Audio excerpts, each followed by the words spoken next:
Sienna God, hello all. Good afternoon, and Wado. Thank you for watching. This is day 4 of reading Lone Wolf Alpha Squad Copy Over by James Rink. And I'll reread the last sentence from yesterday so this makes sense. According to my research, signs of demon possession include heart attacks, overactive adrenals, supernatural strength, levitation, unholy rage, sexual addiction, suicidal behaviors, dabbling, and Satanism. After going through that list, I was like, what the F? This describes Nathan and his dad perfectly. Remember, his dad died from a heart attack due to rage, probably from overactive adrenal glands. Nate told me he also had the same problem. Going a little deeper into the books, I read that if you don't intervene and stop the dark spirit from working itself into the spine, eventually a person will become totally possessed and will ultimately die from its own negativity. So the next step was to do an exorcism. Since no one taught me how to do one before, I followed the directions I got from those library books. The first step was to fast for 2 days, which I did, but I never told Nate that. I was now ready to do the ritual, but since I never met him in person, I figured I would just have him talk to a professional pastor who claimed to perform exorcisms over the internet. The pastor asked Nate if he ever dabbled in black magic. When Nate was younger, he casted spells but gave it up a long time ago. When he asked for the name of the spirit in his book of shadows, Nate answered, "The Wolf." The conversation abruptly ended and Nate logged out of the chat room. And this is between James and Nate. James: "Why did you leave? That dude scares me." "Why?" "I don't know. Something was seriously wrong, and what the heck was a book of shadows, and why would Nate have one? And why was he sacred? Why was he sacred?" So it's probably, and why was he scared of a simple question like that? Sadly, I didn't know what else to do. I never did ask him about the Book of Shadows. It just seemed, but it says I just seemed. So it just seemed like something he didn't want to talk about anymore. Just for fun, I would sometimes tease him.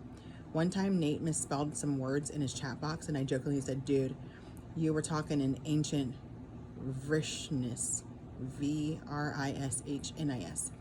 The Vrishnis was a race of people in the Indian subcontinent that were destroyed at a nuclear holocaust during the time of Atlantis." Nate replied, "OMG, what?" I answered, "It was just a joke. Did you really think I was serious?" Nate answered, "I've talked in Latin before. One time I fell asleep in class, and when I woke up, I was screaming something in Latin. What happened next? I went into a seizure and passed out." His stories were weird, and yes, I believed them. Even if they weren't true, Nate believed they were, and that's all that really mattered. After all, it's not my place to judge. My job as a friend was to figure out what I could do to help him and maybe put a stop to all the negative things going on in his life. I just had to get to the bottom of this. I knew there was something more than a possible demon possession going on in Nate's life. At this point, I became obsessed with studying the paranormal, the very thing my religious background forbids me to do. Nate taught me about psychic abilities and helped me realize that we all have the natural gift as long as we don't suppress it. I studied aliens and UFOs for the first time since I was a kid, something I couldn't do for such a long time due to extreme paranoia. Beginning at the age of 10, when I began hearing grays in my mind warning me they would kill me if I talked. And I studied conspiracies, learning about the Illuminati and how they sought to create a mind control apparatus on this planet in order to keep the populations under economic slavery. The following chapter is a summary of what I've learned. I eventually shared this information with Nathan, which would lead me down a rabbit hole of no return. Chapter 3, The Omega Project. It was at this point I came across the story of Michael Andrew Perot, I guess that's how you say it, P-E-R-O, who claimed to have been plugged into a Montauk-styled consciousness chair, which could open time portals for physical time travel, as well as manipulating consciousness energy, as well as being used as a mind-controlled, genetically enhanced super soldier. I first learned of him on the davidicke.com website, which goes into conspiracies and the reptilian alien agenda.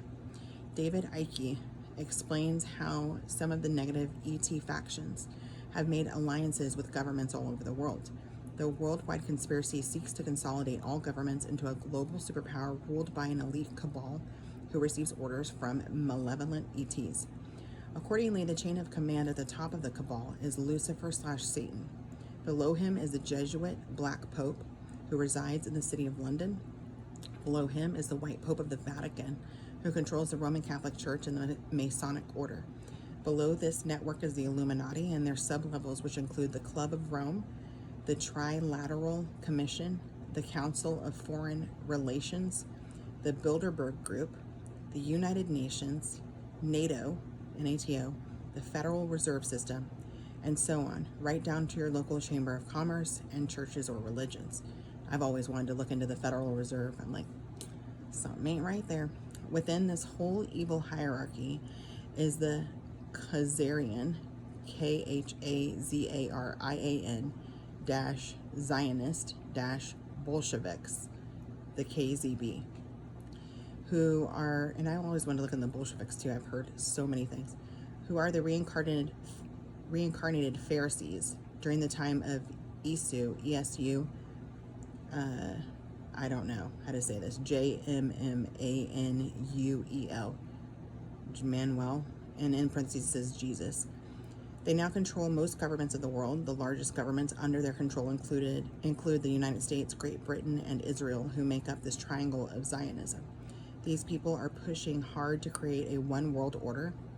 In addition to this cabal is another sinister Nazi faction who has even bigger plans for planetary domination. The official name of this new world order is codenamed Project Omega, which was headed by George H. Bush Sr., and in parentheses it says George Scherff Jr., Scherff Jr., so I wonder if that's his actual name, I don't know. This book assumes the reader is already aware of the KZB cabal, so we will focus our intention probably on the Nazi faction instead, but it says our intention the Nazi faction instead. According to Otto Skorzeny, Skorzeny, Hitler's bodyguard, George Bush Sr. is actually a German Nazi spy. His biological father, George Scherff Sr., is a member of the Nazi Party who later changed his name to Prescott Bush. As a teenager, Bush Sr. worked as a Nazi spy with Nikola Tesla's lab. He would go into all of his experiments, giving him the nickname of Curious George, which later became a cartoon series. Eventually, Bush Sr. ordered the execution of Tesla and carted his prized research of anti-gravity, teleportation, scalar weapons, free energy, mind control, etc. into the hands of the Nazis. Nazi Reichs. Third Reich, pronounced R-H-I-K-E. So I guess you have to put an H in it. Reich. Original Nazi regime under the control of the Schutzstaffel. Schutzstaffel, and in parentheses SS and Hitler. The adopted racist policies were encouraged by Nordic and Draco ET contacts. Fourth Reich. Third Reich Nazis embedded into cabal governments and corporations under guise of Project Paperclip. Most members originated from Base 211 in Antarctica and are seeking fulfillment of a Project Omega takeover. I started reading the Project Paperclip book. It's pretty thick, and that might be something I'll read on here. Fifth Reich. Third Reich Nazis who settled Antarctic and later space colonies throughout time. They don't consider themselves Nazis, but compare themselves more to the Teutonic, Teutonic, Knight, Knight order, which was used to aid Christians during the Crusades. They prefer to be known as Germans and have their own breakaway civilization. The origins of the German breakaway civilization began in 1850s when the Prussian elite class got access to Stargate portal tech and the Lancet underground facility, which looks to be 50,000 years old, located in the same area. Technology seems to be Tartarian. Human scientists would work along tall whites and grays and technologically advanced by steampunk type environment. They prototyped, and I wonder if that's where Warehouse 13 comes from, and then also like the Stargate series and stuff. They prototyped very advanced technologies, including anti-gravitic platforms, temporal displacement technology, pocket reality wormholes, and Stargate portaling tech, which allowed the Germans to settle Mars as early as the 1840s. Note, anti-gravity has existed since at least the 1860s. The base also seems to have different portal tech, such as a smaller size version for personnel only and a larger version for vehicles or craft. The newer portal devices can allow you to adjust the size of the portal and or enter into other densities. Remote viewing one of these portal devices, we see it dialing into a set of different locations such as Aries, AIRES, Prima Mars, Galaxis Chaos, Sedona Mensa, Ceres, CERES, Colony, and Vulcan, which exists inside our sun's corona. They live under the cloak and protection of technology to keep them from melting, but it's very hot and volcanic. Star Trek seems to be loosely a documentary, and according to Jimmy Payne, Paine, the Enterprise is real, and the individual from Vulcan, known as Spock, is real. However, he is only 4 feet tall, and he has no emotion, and he never gave flowers when his mother died. Members of the Sonora Aero Club, SONORA-AERO Club in Sonora, California, would meet in secret to discuss anti-gravity and its utilization, such as the 1862 Solomon Andrews electric airship, which was being prototyped from Tartarian technology during the Civil War and shown to Lincoln. They built a demo version, which looked low-tech and contained secret technology that made it possible to fly. They also made a very advanced version, which they kept for themselves. Again, the scientists view the public as an inferior species and would laugh at what they accomplished in places like the Cosmos Club. This is what it looks like that they built. It says 1863 Solomon airship. Remote viewing suggests it still exists in a crate in some government basement facility, which makes me think of Warehouse 13. The NYMZA group named themselves from the Martian word with definition unknown. This group seems to have been founded by Martians and pre-Adamites, PREADAMITES, in Antarctica, who all originally came from Mars. Remote viewing the scientists in these groups, they appear to be very arrogant, highly intelligent, with an egotistical, selfish desire to hide their secrets from the world.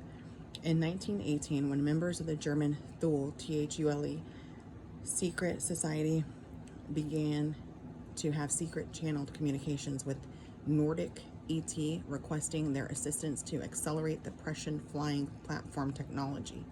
Nordics are extremely beautiful and telepathic, blonde-haired humanoids who also happen to be very racist. Members of the SS, such as Heinrich Himmler, would be so taken by their presence they would engage in sex orgies with their women, and afterward would do whatever they wanted, such as the final solution with the Jews. There is an alternate reality in which the Nordics lost interest in supporting the Nazis, and in that reality the Nazis embraced the Jews and other races and also won World War II. By the 1940s, the Nazis made a treaty with the Draco and began to drop their racist beliefs within the breakaway. In the early 1920s, Thule, I don't know how you say that, member Dietrich Eckart invited Adolf Hitler to these black magic seances, as he was selected to be the future Antichrist by these negative ET races. By 1936, Nazi anti-gravitic programs were advancing nicely with a regiment of flying saucer type craft that were capable of space flight, including the Rundflugzeug, RUNDFLUGZEUG, Vril, VRIL, Haunebu, HAUNEBU, and Andromeda Gerat, so ANDROMEDAGERAT type crafts. These crafts were flight capable of reaching the moon and stars and could even travel in time.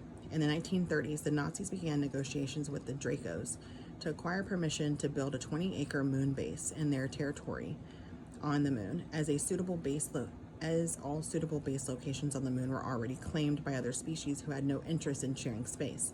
The Draco are giant winged reptilians, roughly 9 to 12 foot tall. They tend to be very cunning, intelligent, manipulative, and predatorial to other races that they come in contact with.